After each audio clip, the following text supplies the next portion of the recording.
Hi, my name is Nadine Mulholland, and I'm addressing this video to the President of the National Security Council, President John F. Kennedy, and to the key executive branch of the National Security Council.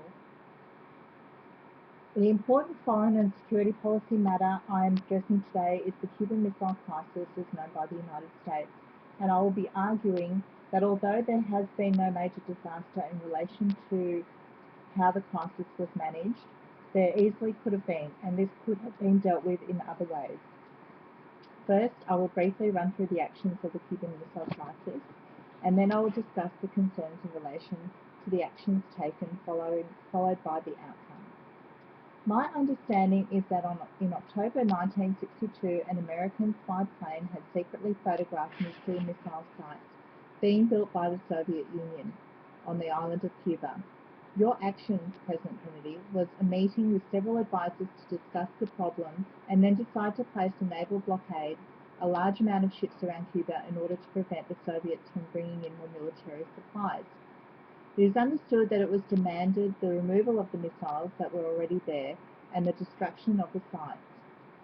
Your speech to the nation, President Kennedy, on October 22nd, addressed the crisis through television.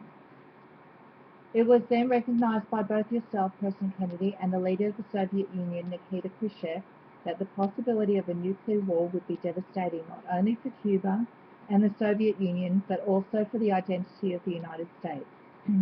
There was a public agreement in which the Soviets would dismantle the weapon sites in exchange for a pledge from the United States not to invade Cuba, along with a separate deal for the United States to remove its nuclear missiles from Italy and Turkey.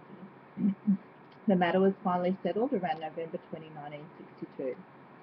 During this time, the UN Secretary-General U That from Burma was involved along with many other advisors.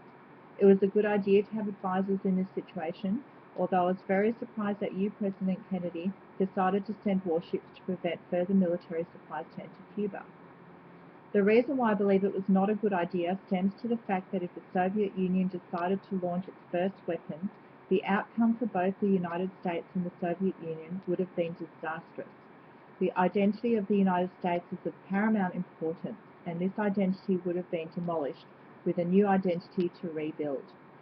It could have been possible for you to discuss the situation with the Soviet Union leader Nikita Khrushchev before any ships were to be deployed, and this could have saved a lot of tension and threat from wondering how the Soviet Union would react to the threat, and it also would have saved a lot of public stress and moral panics. The designation of the other states as friend or enemy had constituted the approach as such, and also on the conception of identity, causing the interpretation of the USSR by the United States as though it was the enemy.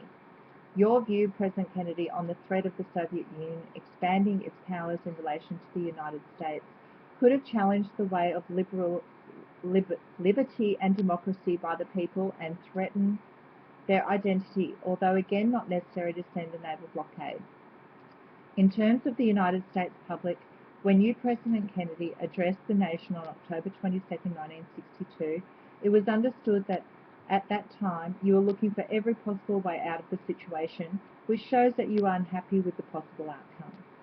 This frightened the public as no one was sure how the Soviet leader Nikita Khrushchev would respond to the naval blockade and the United States demands. Thankfully, both yourself, President Kennedy, and leader Nikita Khrushchev had recognized the possibility of a nuclear war and had agreed in public to resolve the issue. Although this issue was resolved and the relationship warmed slightly between both countries, it had caused a race in building military arsenal between both the United States and the Soviet Union.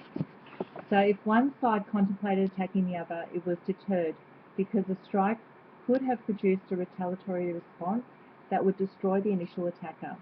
As this choice of attacking would have come at a high cost, it is easy to see that both you, President Kennedy, and the Soviet Union leader are rational people that have initiated deterrence.